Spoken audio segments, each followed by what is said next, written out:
por favor, galera. Quinta-feira, palestra do rapaz falando sobre trabalho internacional, né? Isso, consegui projetar aí Peraí. Consegue projetar aí, Lucas? Vamos ver se eu pego fácil aqui. Consigo sim. Consigo sim. Deixa eu só pegar a imagem aqui. Tá aqui no Discord.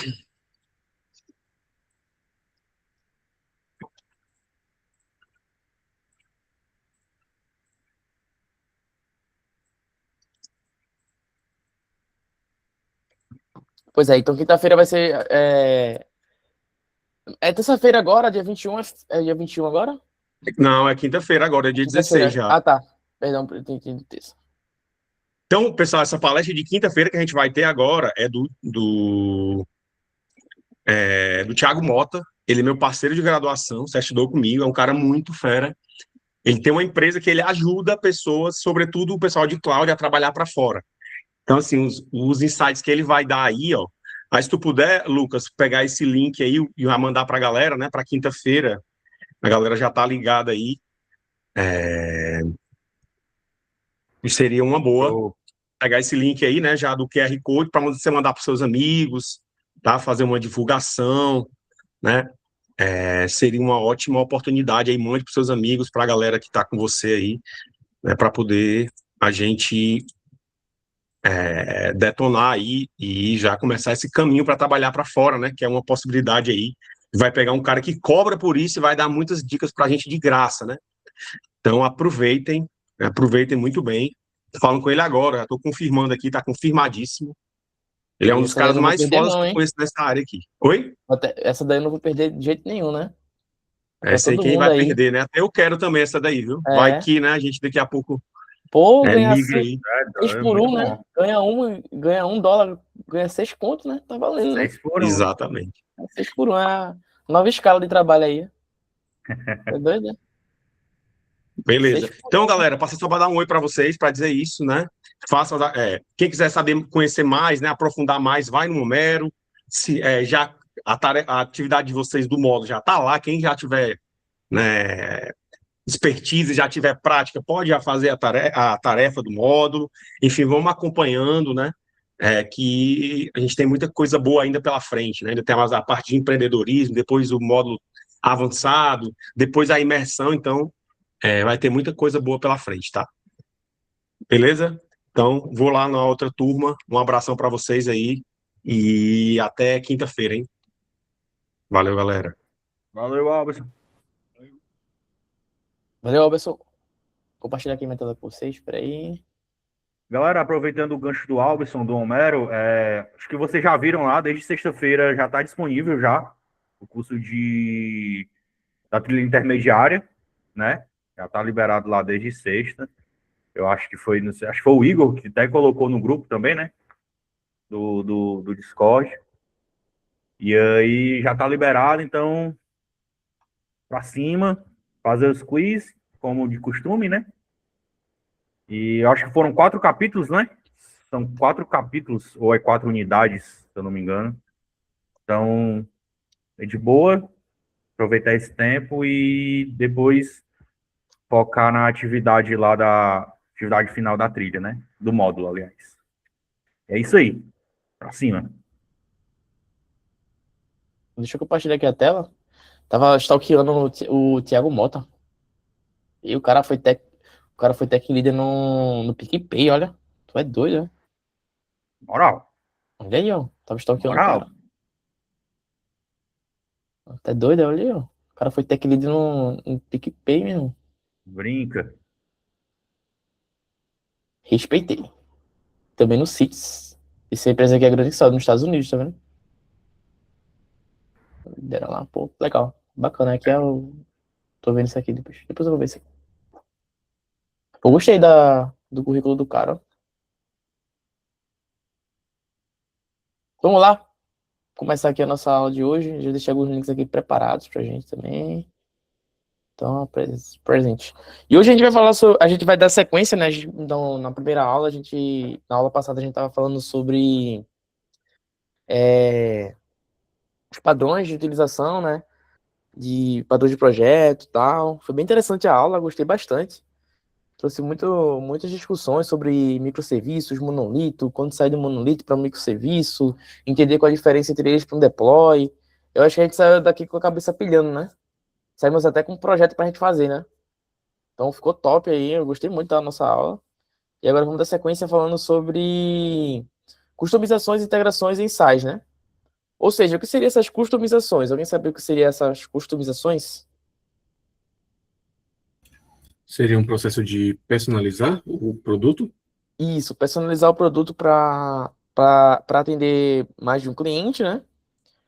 Ou seja, se algo é do Mercado Livre, se algo é do PicPay, ali tem uma visualização diferente. Integração é a gente literalmente fazer parte daquilo, né? Utilizar aquela API, aquela parte que foi desenvolvida ali, né? Eu lembro até que a gente falou sobre uma API, né? Que é aquela do ViaCep, né? Na aula passada. A ViaCep, não sei se vocês lembram aqui, que é a parte que faz para cadastro de endereço, né? Que você bota lá o cadastro e tal e já aparece, né? Aí seguindo esse mesmo conceito, né? De integração. Então vamos lá, a aula de hoje vai ser um pouquinho rápida. A customização, aqui eu tenho o sumário do que a gente vai falar. E a customização em size, né? A gente pode ter dois caminhos, em metadados ou dentro do código. A diferença é que no código você vai ter um trabalho mais massivo, né? Porque dentro do metadado você está passando aquelas variáveis de como é que vai funcionar e o sistema vai se adaptar com base nisso. Já no código você vai ter que ter alteração manual, né? Então isso acaba que traz um gap maior. E também traz uma disparidade entre o código-fonte original e o customizado, né? Mas vamos lá. Uma aplicação SaaS ela precisa atender múltiplos clientes com requisitos específicos, regras de negócio distintas e preferências funcionais ou visuais, sem comprometer a integridade da plataforma. Então é isso, né? Por exemplo, a gente tem muitos serviços desse para, por exemplo, é, padaria, supermercado. Você vai lá, você tem um sistema que geralmente é vendido, sei lá, o TOTUS, né? Estou dando exemplo, que pode utilizar lá dentro, e dentro desse sistema você vai ter lá a personalização com base no que o cliente pediu. O outro, por exemplo, é o Gira, por exemplo. O Gira pode também ser personalizado. Não sei se vocês sabiam, mas você pode personalizar o Gira para ficar com base na sua empresa. Por exemplo, eu hoje a Motorola utiliza o Moto Gira. Não é o Gira comum, é o Moto Gira, é um Gira da Motorola, entendeu? Tem uma personalização daquele software. Então é bem interessante esse tipo de abordagem, porque você vê que uma empresa grande também faz isso. Você vê tanto em mercadinho, né, quanto em empresa de grande porte, né? Então isso é a personalização, a customização para entregar para um cliente, né? E como eu já tinha falado, a gente pode fazer por metadado ou por código. E a customização por metadados é uma forma que você vai fazer que seja de uma forma mais segura, né? Porque você vai fazer, como eu falei, né? Você vai permitir que o sistema tenha alterações, mas você não altera o código-fonte da aplicação. Ou seja, você vai usar o metadado para fazer transferência. Metadados são os dados que são carregados dentro de uma request, né? Dentro de uma requisição. Deixa eu pegar aqui um exemplo para a gente ver. Metadados.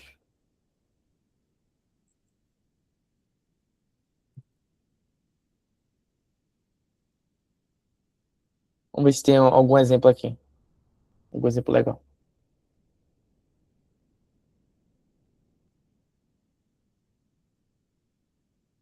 Eu não tenho aqui o.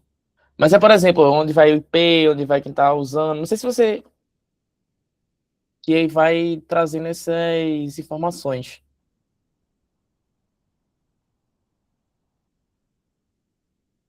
Ele é só um exemplo em código, mas não estou achando exemplo em código.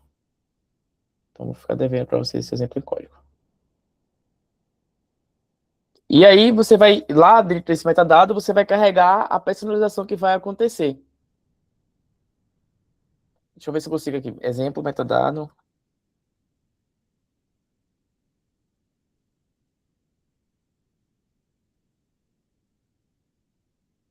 Vamos ver aqui se.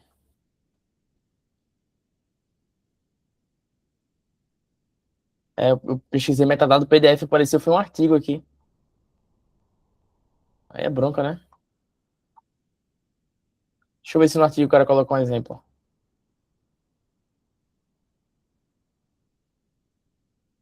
Não colocou, não.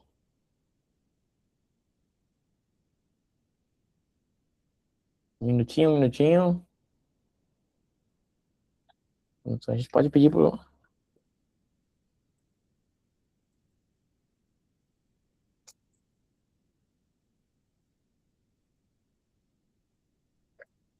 Pronto.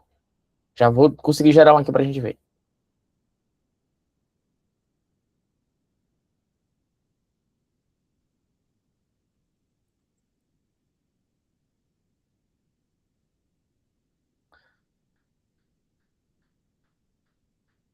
Aqui, ó.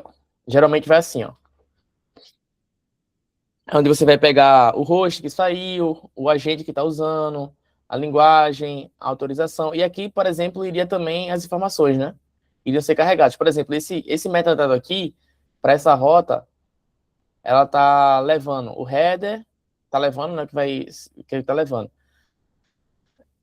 O domínio específico, identifica o navegador, disse o servidor, eu recebi resposta de formato JSON, authorization, content type, tudo isso é carregado no metadado. Então, por exemplo, aqui, por exemplo, pode ir IP também, o IP do usuário, depende de como foi configurada a sua aplicação, né?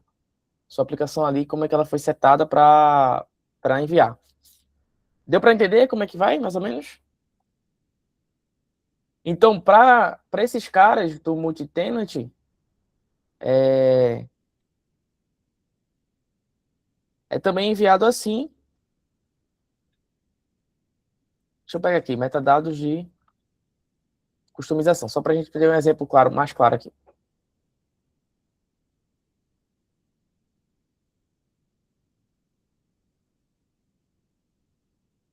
Ok, vai mais ou menos assim. Em uma request, deixa eu botar aqui.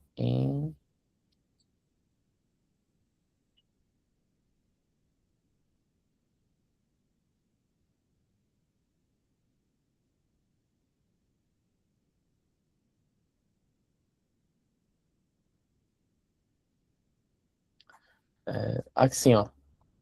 Esse aqui ficou mais claro. Então ele vai enviando sempre aqui, ó, metadata update, view compact, notification, push.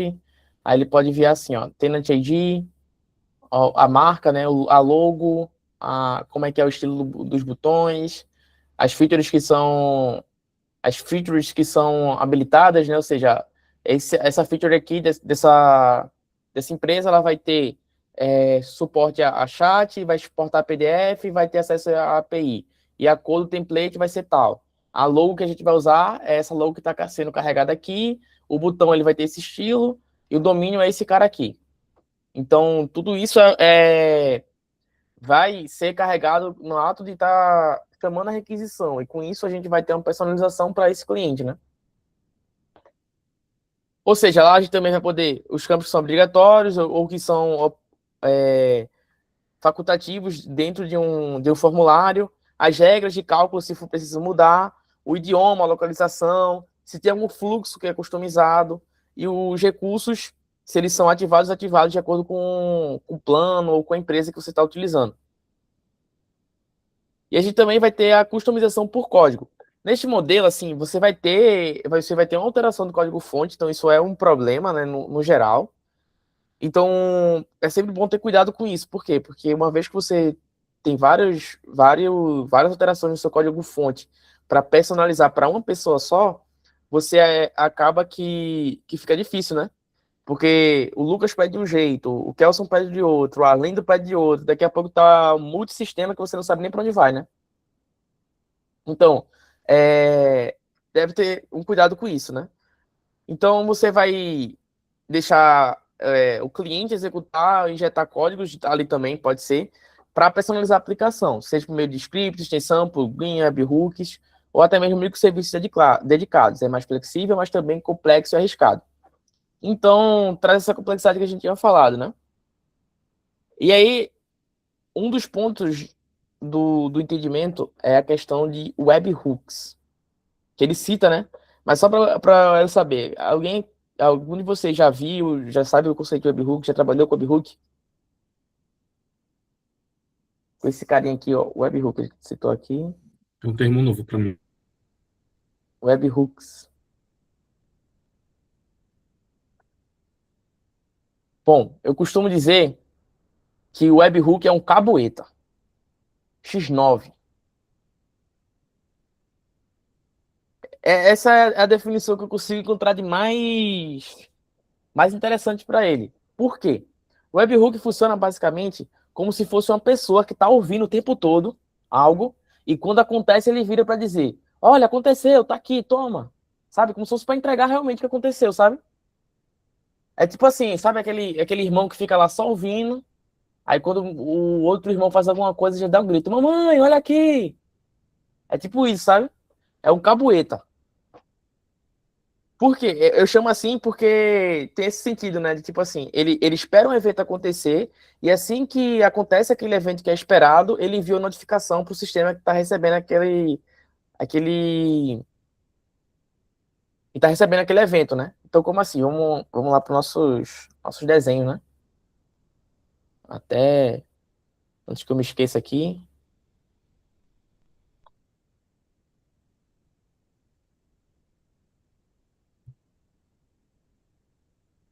Pronto. Antes que eu só para não esquecer.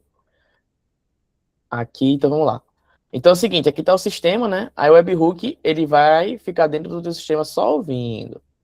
Quando acontece algum evento, ele pega e envia esse evento para quem está escutando. No entanto, ele envia com base em mão única.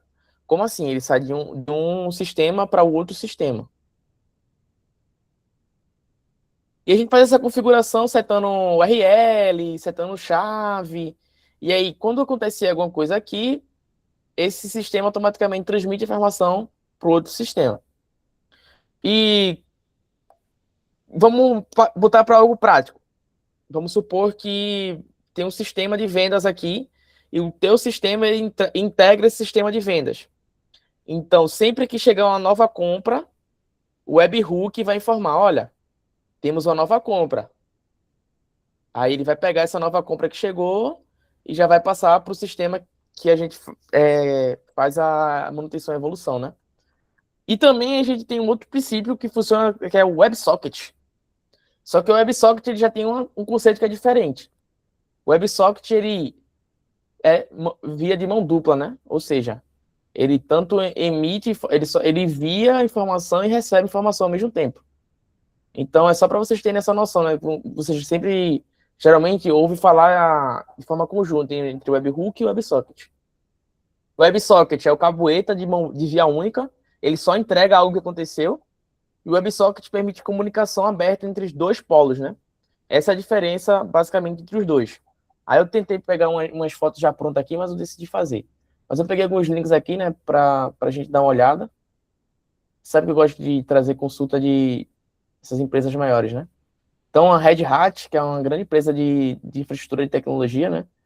Aqui, ó. O webhook é um mecanismo de comunicação entre sistemas orientado a eventos que envia dados automaticamente entre aplicações de HTTP.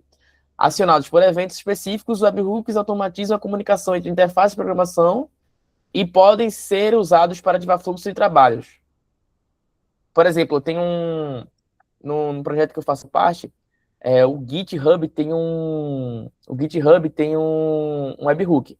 Então, sempre que alguém faz alguma alteração, manda algum commit, sempre que alguém manda algum commit para o projeto, o webhook pega esse evento que foi enviado e manda uma mensagem no chat do Discord: olha, tem código novo aqui. Ou então, quando alguém botou algum comentário: olha, fulano comentou no teu código. Deixa eu mostrar para vocês, sabe que eu sou cabueta, né?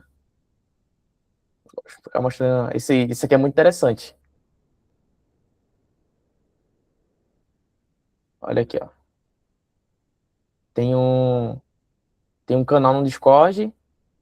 Aí sempre que alguém faz alguma coisa, ele avisa, ó. O sistema vai avisando, ó. Ah, foi aprovado. deixou um comentário. Ó, essa pessoa deixou um comentário, e assim vai. E como é que ele sabe disso? Utilizando o webhook. Quando chega o evento lá no GitHub, ele pega, captura esse evento e dispara para aplicar, né? Para fazer o fluxo. Então, essa é basicamente o funcionamento, né? Já o WebSocket, ele funciona com a conexão bilateral, mão dupla, né? Ou seja, permite que os dados sejam transmitidos em tempo real, onde é aberto o canal de comunicação entre servidor e o cliente. Você sabe qual é um aplicativo que a gente usa todo dia que utiliza esse mecanismo de WebSocket? Vamos ver se vocês estão atentos. Todo dia a gente usa esse aplicativo. Acho que todo mundo no Brasil deve ter esse aplicativo. Vou dar uma dica, é um aplicativo de mensagem. Fica mais fácil pra gente. WhatsApp, isso mesmo, WhatsApp. O WhatsApp é um exemplo de WebSocket, né? Porque eu tanto posso enviar uma mensagem para alguém, como posso receber de alguém de forma bilateral, né? E de forma quase que automática, né? Então, geralmente, utiliza esse tipo de tecnologia. Geralmente Marcela, está associado a algum evento. Geralmente, tipo assim, se você, vamos supor um exemplo, em uma compra, deixa eu voltar aqui para... Espera aí que eu perdi a tela aqui. Era esse cara aqui que eu estava projetando. Cadê, rapaz? Aqui. Geralmente, quando você está em uma compra, você tem alguns estágios da compra, né? Você faz o pedido, aí você solicita o pedido, depois que você solicita o pedido, aí você vai para a parte de faturamento, né? Aí depois de faturamento, você vai ter o quê? Pedido saiu para entrega. O pedido saiu para entrega. Tô dando um exemplo aqui, né? O pedido saiu para entrega. Então, a cada evento desse que chega, aí o seu produto chegou. Então, a cada evento desse que acontecer, quando o sistema, quando tiver o pedido, você vai mandar um e-mail para o usuário, pedido solicitado. Quando for faturado, você manda outro e-mail. O seu pedido, o processamento foi concluído com sucesso do pagamento. O pedido saiu para a transportadora pegou o seu pedido. O pedido saiu para entrega. Tudo isso são eventos que são disparados e vai chegar para o cliente, né? Geralmente é utilizado com esse princípio. Agora, para pegar dados de usuário, eu não tenho essa informação. Mas você consegue transitar com dados do usuário dentro do webhook, entendeu? Porque, por exemplo, chegou um evento de compra, mas quem fez a compra? Então eu consigo saber quem fez a compra. Então eu consigo, de certa forma, pegar ali aquela informação e usar.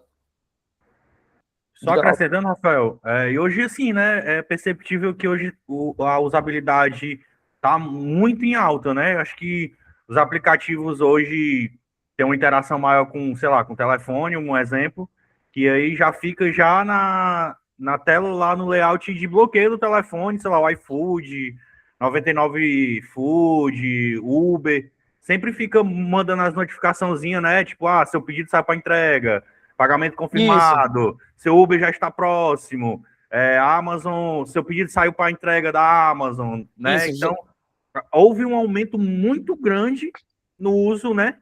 Por meio desses aplicativos, a gente voltando mais para o uso do mobile, né?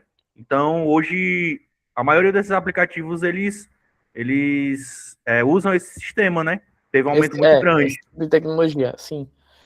Porque, por exemplo, você acaba tendo a utilização disso para criar uma comunicação direta com o cliente de forma muito, muito especial, né? Porque, cara, é muito top você pegar um aplicativo ali e você ver, cara, olha que legal, tal coisa. Já saiu para entrega, tá chegando, olha, o cara tá 2 minutos aqui. Então, tudo isso é interessante pra gente, né? Quanto cliente, né? Mas também, tipo assim, pode ter webhook, aí só para... Funciona com o mesmo princípio, mas é um outro tipo de arquitetura, né? Que é a arquitetura orientada a eventos, também pode acontecer, tá? O webhook pode fazer parte, mas não necessariamente né, a tecnologia usada. Pode ser, por exemplo, um Kafka. Aí, como eu tô dizendo, a gente não tem como saber a tecnologia que os caras usam, né? de fato, via de fato direito.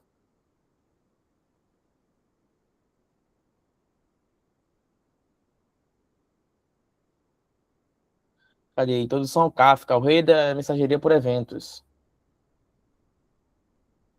Aqui, ó, o Kafka. Não sei se você já viu esse cara aqui, o Kafka. Só queria logo, aí eu entrei no artigo do... O Kafka, Apache Kafka. Que é um sistema realmente de... Tá mudando de distribuído, né? Sistema distribuído para comunicação entre eles. Também pode ser que usem uma coisa assim, mas geralmente o webhook. Ou seja, procedimento automaticamente, você vai ter, quando eventos acontecer, você envia os dados. Ou também você pode fazer essa integração via a API, né? Que é aquele API RESTful, no caso, que é aquele mesmo sentido que a gente usou dos endereços, né?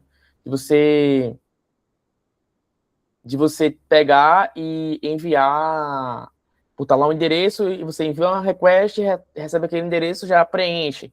Esse tipo de situação vai permitir com que você tenha uma integração entre sistemas que podem ser até maiores, né? Por exemplo, o sistema que eu faço parte hoje, a gente integra um e-commerce. Então, a gente recebe todas as informações via API e envia para eles via API, né? Então, isso acaba... Na verdade, a gente recebe algumas via webhook e algumas e a gente envia via API, né? Eles solicitam para a gente envia para eles os dados via API. E aí também, dentro dos sistemas, os SaaS, né, que a gente está estudando, a gente sempre tem integrações. A gente nunca... É muito difícil, na verdade, você ter um sistema que ele é isolado, que ele é só ele e é ele mesmo. É muito difícil hoje você ter um cenário desse. Então, se tu pensar, por exemplo, em um iFood da vida. O iFood da vida, ele já é um sistema muito grande, né? Não sei se vocês sabiam, mas o iFood ele tem mais de um aplicativo, né? Mais de um ecossistema. É um ecossistema, né? Porque, por exemplo, tu tem que ter no mínimo 3 aplicativos. No mínimo, 3 apps. Que é o app do entregador, que é o cara que tá na moto, o motoboy. Tu tem um app do restaurante, que é onde o restaurante vai receber o pedido, vai ver quem é o cara que está indo coletar, vai ver tudo isso, né? E tu tem um app do cliente final, né? Do teu consumidor, que é aquele que geralmente a gente usa no dia a dia, né? Para quem não trabalha aí como motoboy ou também faz parte do iFood ali, né? Como um dos restaurantes. Então, só aí a gente tem 3. E como é que eles vão comunicar entre si, né? De fato, há uma integração. Ou então, por exemplo, vamos supor que no iFood você seleciona a opção de pagar com o Nubank. Alguém já deve ter usado isso, né? A opção de pagar com a Nubank. Quando você clica lá, pagar com a Nubank, abre o app da Nubank. Aí você faz já chega a cobrança já certa, né? Então só escolhe se vai passar no crédito ou no Pix. Mas tudo isso faz com que a gente entenda que hoje, cada vez mais, é um ecossistema que é necessário para um SaaS. E é muito raro a gente ter um SaaS que não tem esse ecossistema, por isso a gente precisa ter essa noção de entender o que é uma integração, como é que funciona a integração, como é que a gente pode integrar sistemas via API, via webhook, tudo isso, né? Ou seja, a gente tem RPs, que é sistemas mais empresariais, né, para controle de estoque, essas coisas, CRMs, que é relacionamento com o cliente, né? CRMs é muito importante aí, principalmente para quem trabalha com vendas, né? Vendas diretamente, você tem um CRM ali para estar conversando com o pessoal.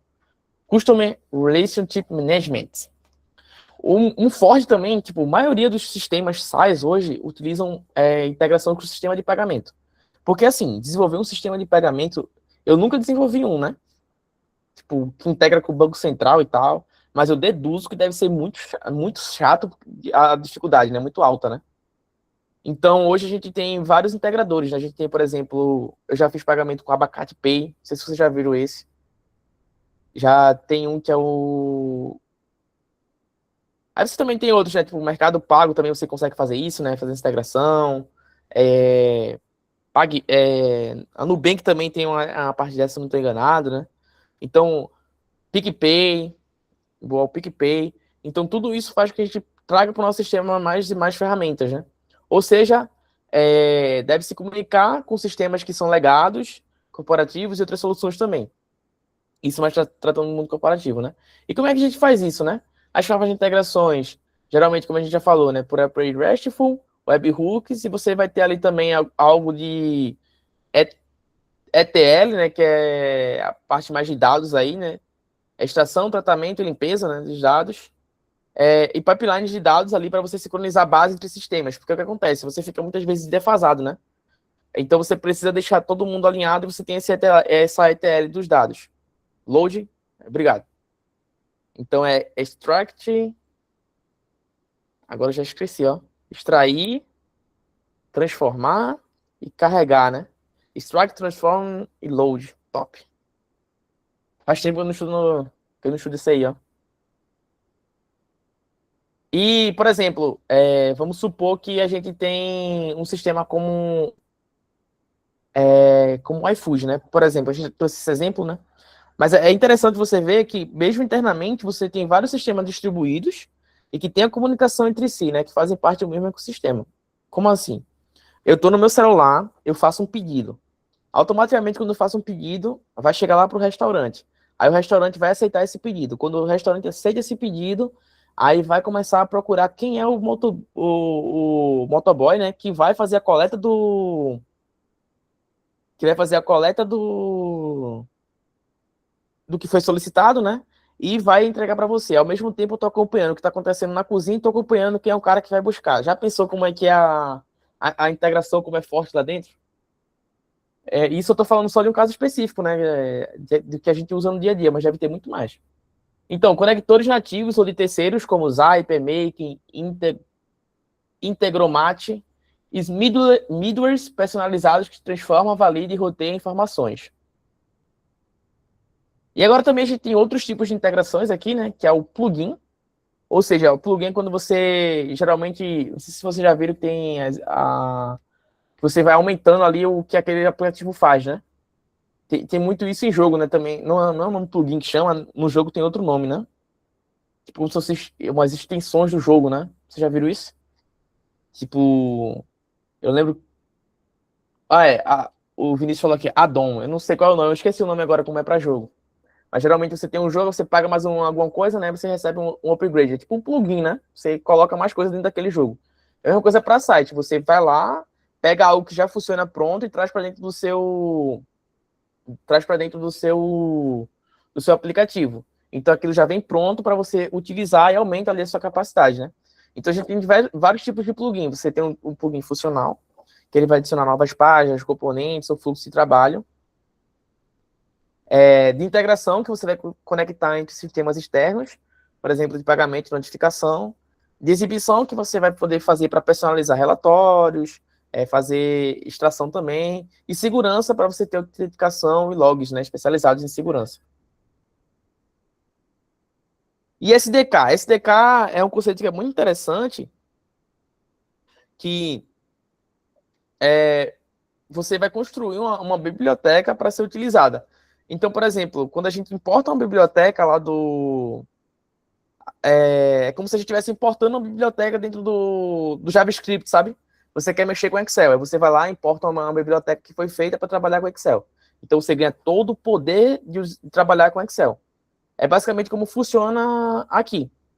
Você pega e faz um conjunto de biblioteca e você entrega para o cliente final para apenas ele usar. E você vai oferecer para ele uma documentação para explicar como é que ele usa.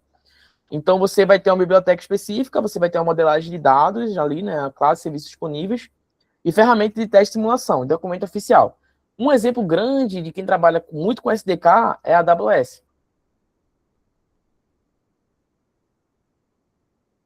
A AWS ela trabalha fortemente com SDK. Antigamente, a AWS trabalhava com SDK grande, ou seja, eu baixava o SDK completo da AWS. Aí, uma vez que eu tinha instalado esse CDK, esse SDK, uma vez que eu tinha isso instalado, eu podia usar todos os serviços da AWS. E mesmo aqueles que eu não usava, eu tinha isso na minha aplicação, né? Porque era um SDK conjunto. Depois eles foram distribuindo cada vez mais, e agora chegou no nível que é o seguinte.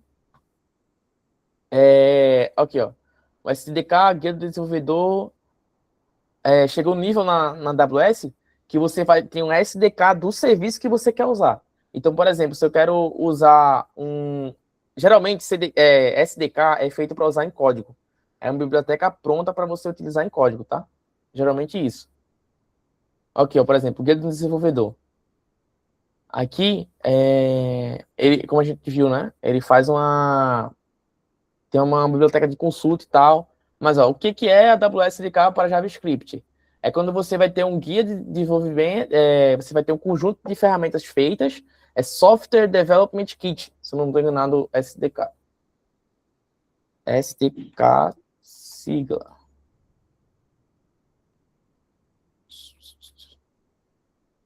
Software Development Kit. Ok, o Kit de desenvolvimento de software. Software Development Kit. É tipo assim, o SDK, eu quero fazer um uso de um serviço da AWS. Vamos supor. Eu quero usar deixa eu ver, um SNS, que é para enviar informações. Aí eu pego o SDK do SNS, boto no meu código e eu consigo utilizar tudo que foi implementado pela AWS para fazer o uso dessa função. Então vamos voltar aqui para o nosso desenho. Então vamos lá. A AWS ela tem um SDK de SNS. É um serviço de envio de notificações.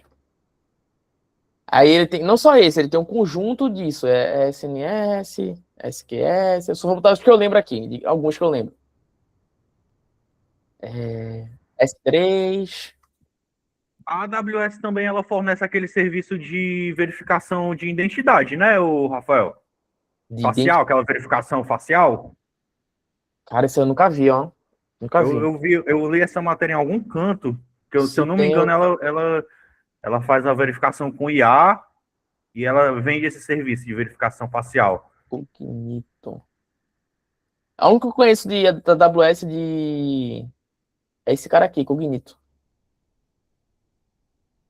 Depois eu vou dar uma olhada nesse aí. Esse eu nunca vi, não. Mas é porque agora com esse negócio de vender IA, né? Tá. Pelo que eu tô vendo aqui, é Recognition. Eu acho que é esse.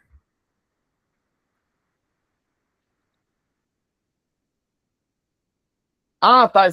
Entendi. É isso aí Eu mesmo. já vi esse cara.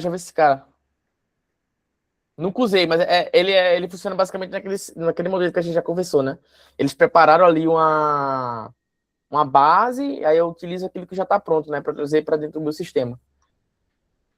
Para fazer, nesse caso, reconhecimento facial. Mas ok. Show. Eu tinha visto isso, Vai acho que um reconhecer o que professor é. meu falando no curso. E aí eu lembro, né? Tu falou, eu lembrei.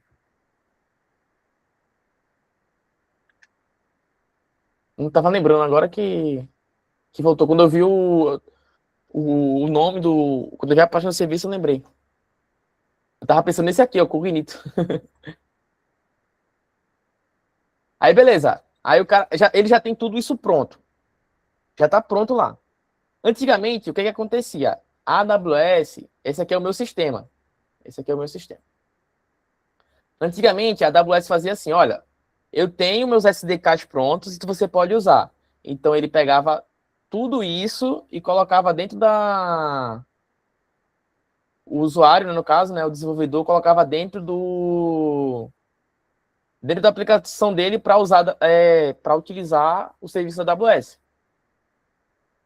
Só que agora funciona de uma forma diferente. Por quê? Evoluiu. Agora, cada serviço desse é um SDK diferente. E o SDK, eu quero usar só o SNS. Então, eu vou pegar só o SDK do SNS e vou conseguir utilizar o SNS agora. O S3 é a mesma coisa. Agora eu consigo usar só o SDK. E isso vai ser tipo uma biblioteca. O SDK, geralmente, na programação, funciona como se fosse uma lib. Eu importo, eu começo a utilizar aquelas funções. Eu faço um import daquilo para começar a utilizar. É como eu falei, por exemplo, eu quero trabalhar com Excel. Então eu vou lá, importo uma biblioteca de Excel e começo a trabalhar com Excel lá dentro dessa biblioteca. Funciona nesse sentido. Eu trago para minha aplicação essa integração de uma forma direta, né? Diga lá, Rafael, Lucas. tentando incrementar a aula um pouco. No caso, SDK, você entraria como um microserviço também? Levando em consideração a nossa aula passada? Ele não entraria como microserviço, porque ele de fato faz uma funcionalidade, né? Entendi. Nesse caso, o microserviço seria tipo assim, ele não te o microserviço ele não te fornece código para tu utilizar, entendeu? O SDK ele Entendi. vai te fornecer código pronto para uso, é tipo isso, a ideia, Show. Entendi. entendeu? Já o microserviço ele vai te entregar algo pronto para ser utilizado, né? Isso aí. Ficou claro que é a questão do SDK? Vamos ver aí a reação, o react da galera, para ver se deu para entender ou não deu. Vocês que mandam aí na aula, hein? Se não deu para entender, vocês vão falando aí que... E geralmente, esses SDKs de empresas grandes, né, elas são feitas em várias linguagens. Por exemplo, a AWS tem SDK em trocentas mil linguagens. E lá já vem tudo prontinho, só para o desenvolvedor utilizar. Ele passa a chave dele, né, e fica assim. Então, a nossa aula de hoje é isso, pessoal. Eu disse que ia ser rapidão, né? Ia ser um pouquinho mais rápido. Espero que tenham gostado da aula de hoje, falando sobre customização e integração em SaaS. Esperamos vocês na próxima quinta-feira na palestra, né? Estejam presentes. Eu também vou estar lá, que eu quero aprender, né? Vai que eu começo a ganhar em dólar. Eu vou Com só estar lembrando de certeza. vocês. Depois lanço a logo lá no Discord, o encarte, compartilhar aqui no WhatsApp. Top. Show. Vai ser bem interessante. E estejam presentes, tirem dúvidas. Porque, pô, já pensou, o cara cobra para fazer isso. Vocês vão ter acesso de graça.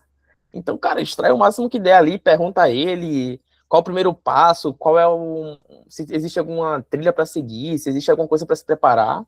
E façam já essas perguntas, que vai ser útil não só para você que perguntar, mas também para todo mundo que estiver ali, né? Para contribuir, né?